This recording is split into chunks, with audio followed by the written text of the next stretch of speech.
Have you ever dreamt of ripping through red maps as an angry Scottish man, backed up by a huge army of sentinels? My visions are growing stronger and darker by the day. Well, you've come to the right place.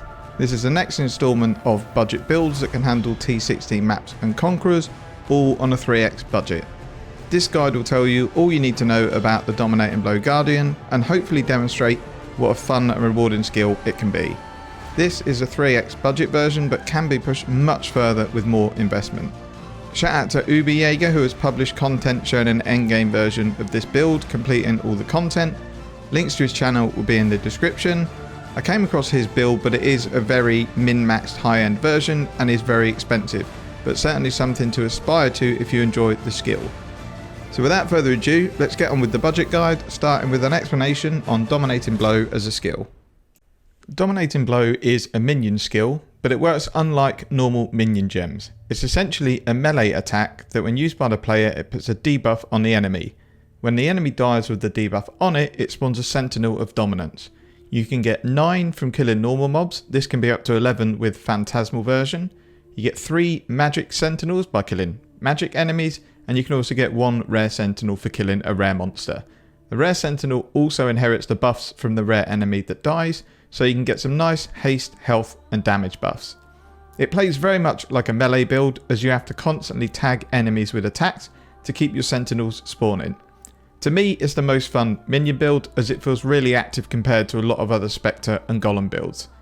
In this version we're converting all of the damage into cold and utilising Elemental Equilibrium and Hatred Aura to boost the damage massively, but we'll come more onto that later. If you've not tried Dominating Blow before, I 100% recommend you giving it a shot. We're now going to move on and look at the passive tree, Ascendency, Bandits and Pantheons.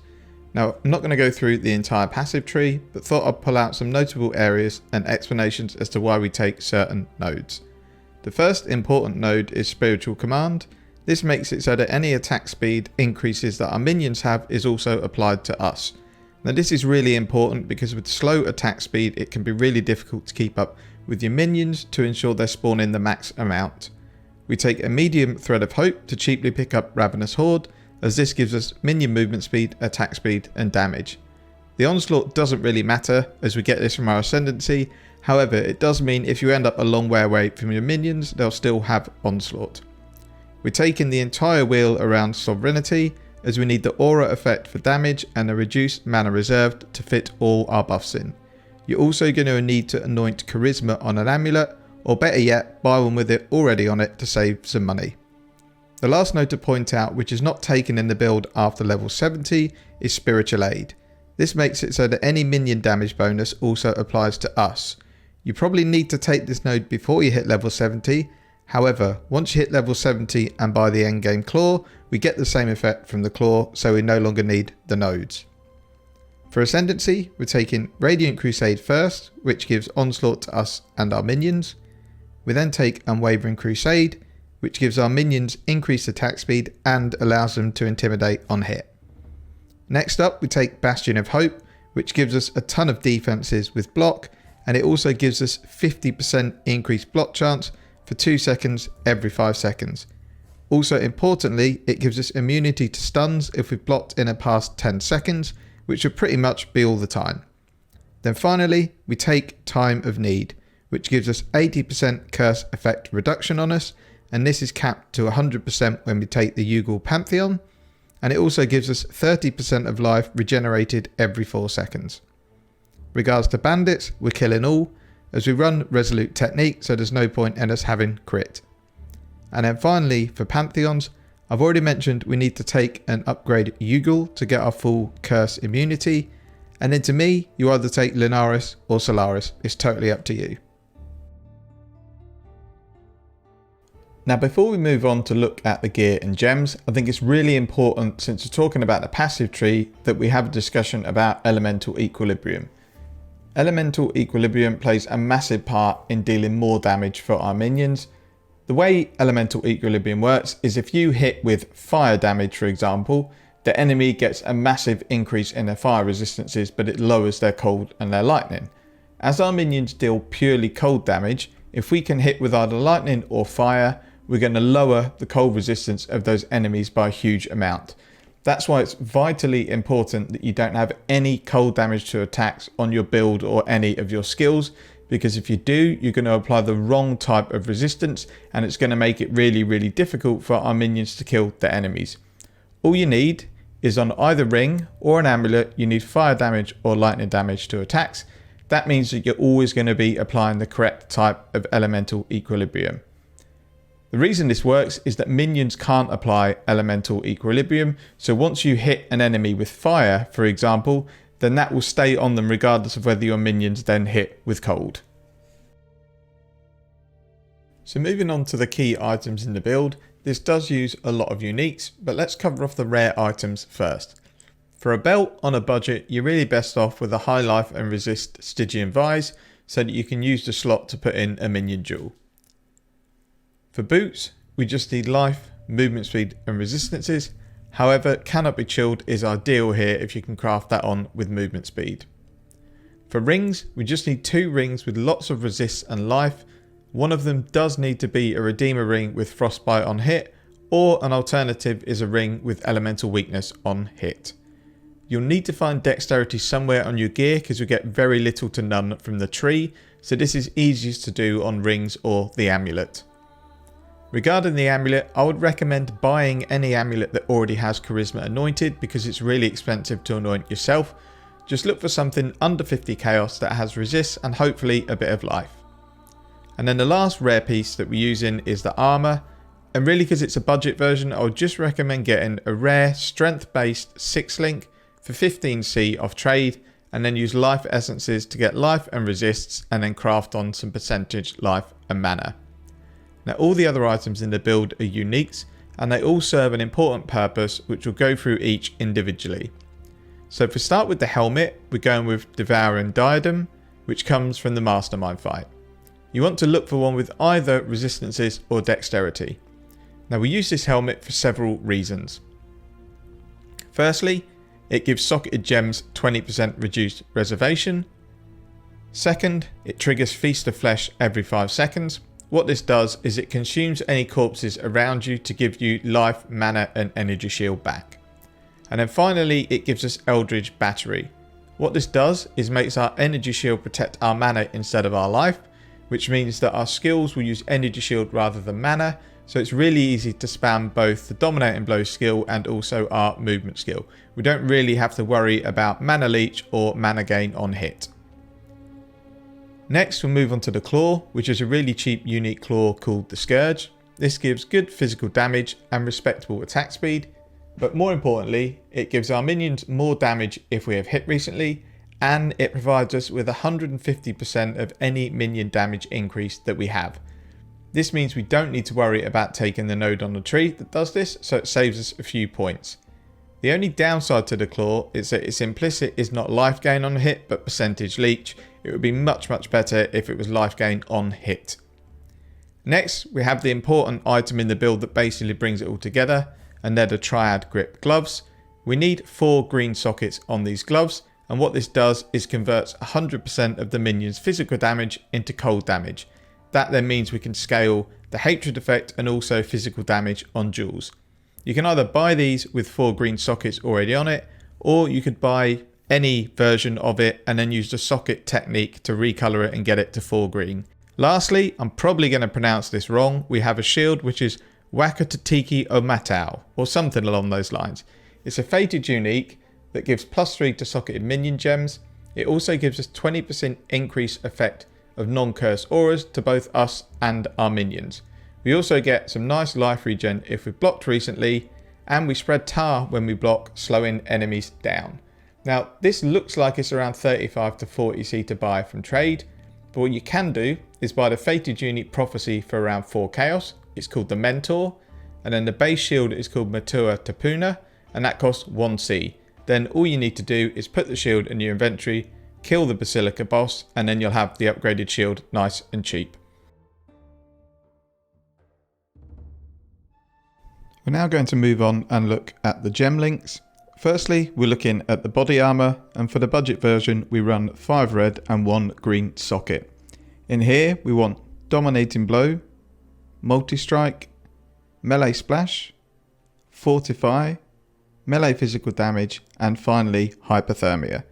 Fortify gives us and our minions really good defense and extra damage, whilst hypothermia gives our minions a lot of extra damage as our enemies are always chilled. We'll now move on to the helmet, and in here we are slotting summon skitterbots. We're linking it to unbound ailments and bone chill support. This makes the chill aura that the skitterbots apply stronger, and it also means that enemies take increased damage from all sources on chilled enemies. We also slot in a Herald of Purity in here, but this cannot be linked to any of the other gems. So what you want on this item is 3 linked blue sockets and 1 red unlinked socket. In our shield, we're slotting a Summon Carrion Golem, linked to Feeding Frenzy, and also Summon Holy Relic. Both these minions have attacks that can proc Feeding Frenzy. The Holy Relic also heals us intermittently. As our shield also gives us +3 minion level, this helps them to stay alive. Do keep an eye on both, as in fights with lots of damage over time and elemental damage, they may die. So ensure that these 2 skills are on easily accessible buttons on your skill bar. In the claw, we have a flesh offering for increased minion attack and movement speed. You want to be using this regularly to keep up the buff. In here we also slot an unlinked flame dash to cover gaps, and we slot an unlinked desecrate to spawn corpses if needed for either feast of flesh or for our offering. In the gloves, you want to have whirling blades linked to faster attacks and then an unlinked Vile haste. Don't use the normal haste skill, just the Vile skill. Whirling blades helps us traverse the map quickly, and it helps ensure that we're keeping up with our minions. As we use energy shield for all of our skills, thanks to Eldritch Battery, you can just spam this movement skill at will. And then finally, we're going to move on to the boots. In here, we run a Hatred linked to Generosity, and then an unlinked Vitality. Hatred has to be linked to Generosity for it to affect our Sentinels, and that's really important. Regarding the Vitality, just level it as far as your mana allows. Remember, as we're not using our mana for our skills, we can reserve all of our mana. We'll move on to the Flasks, and in all honesty, I'm still working out the best combo. As we don't need to buff our own damage, the Flasks are really whatever you want to use to shore up your defences. So the setup that I'm running is a Quicksilver Flask with freeze and chill immunity, the usual Divine Bleeding Live Flask. I'm using a Rumi's Concoction for extra block chance. I'm also running a Phasing Flask, again with chill on it. I use this just to help me move freely through packs with the phasing and hopefully avoid getting trapped between enemy packs and killed. Then the last flask I use is an Overflowing Chalice, and this is mainly really just to help with charges for the other flasks. There's probably much better flasks to use, but I'm still working that section out. Now let's look at the jewels needed in this build, as there's quite a few. Firstly, as mentioned, we place a medium thread of hope here, and we pick up Cruel Preparation and Ravenous Horde. We also run 2 unique minion jewels called Fortress Covenant and Quickening Covenant. These give increased attack damage and attack speed to our minions, though it does have a downside that it transfers any notable passives in the area to minus minion movement speed, and minions take increased damage. However, we get around this by slotting it in cluster jewels because there are no passives, so the downside has no effect. Lastly, we take a few jewel sockets to stack Ghastly Eye jewels. Now these can get really expensive depending on what you want on the jewels. For the budget version, we want life, physical damage to minion attacks, and if possible, attack speed.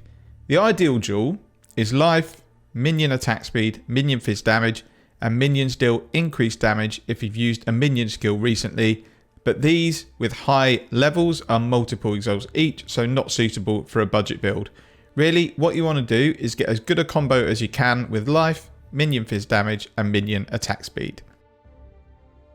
And now we'll move on to the cluster jewels. The ideal setup is a large minion 8 passive cluster jewel with Call to Slaughter, Raise and Pillage, and Feasting Fiends. What this allows us to do is take Raise and Pillage and Feasting Fiends on the way to the 2 jewel sockets, and it uses the minimum amount of passives possible. We don't allocate Call to the Slaughter.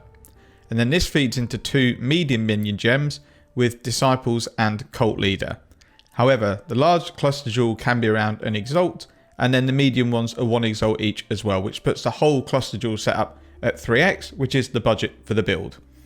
So to get around this, we run an 8 or 9 passive minion jewel with only Raise and Pillage and Feasting Fiends. It adds a couple of passives onto the build that we don't want to use, but they are minion damage, so it's not wasted. And these jewels are about 20c.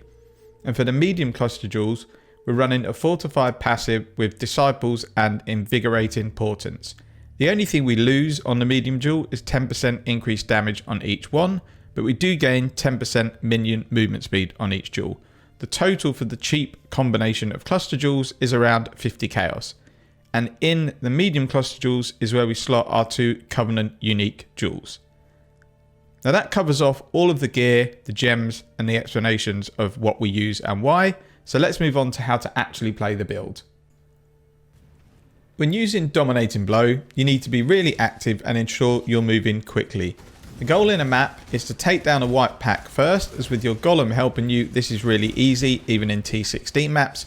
You then move quickly through the map, tagging and killing enemies with Dominating Blow to keep your minion supply at full. Use Flesh Offering regularly to ensure this buff stays up, and use Vile Haste when it's available. With Vile Haste, Onslaught and the Quicksilver Flask, you can move through the maps at a really good speed, especially combined with Whirling Blades. When you get to map bosses and conquerors, it's important not to delay, as you don't want your minions to despawn. So you get straight in and start hitting the boss. In conqueror maps, when the map boss dies, go straight into the conqueror portal and then attack the conqueror when it becomes available. Regarding defenses, we get a decent amount of block, plus we get spurts of block and life regen, and we're also using Fortify. We also apply a ton of chill on enemies, and minions will freeze a lot of enemies and bosses. All this combined makes us pretty tanky, considering we don't heavily spec into any defenses. Now the main and big downside to the build is bosses where there's no minions before or during, such as Cirrus. And for this, there's 2 options. One is you play normally, and your sentinels have a 25% chance to spawn when you hit a rare or unique enemy. Your other option is to take 1 to 3 Writhing Jar Flasks with you and use these. These flasks release worms that when you kill them, it will spawn some minions. Now if you do this, you'll need to desummon your golem, as he will likely kill the worms before you have a chance. The downside to this is that once you've got 2 minions up from your first jar, they're very likely to kill any worms that spawn before you do. I personally don't do Cirrus on this build, as I feel it is a little clunky. If you don't have any characters, it is doable, but I would certainly look to do just your Cirrus encounters on another character, as the invulnerable phases get really annoying. You'll spawn your minions, he'll then disappear off the map for 20 to 30 seconds, all your minions will go and you've got to start again. It can be really hard to find a good DPS window. The last thing to look at before touching on leveling tips is how to improve the build further. So the first thing would be to get the more expensive cluster jewel setup. The second would be to get the better and more expensive Ghastly Eye jewels. Once you've got better jewels, you can change your Stygian Vise to a Darkness Enthroned and slot your best jewels into the belt. This belt gives the jewels 150% increase effect. Now the chest piece is obviously another item that can be upgraded.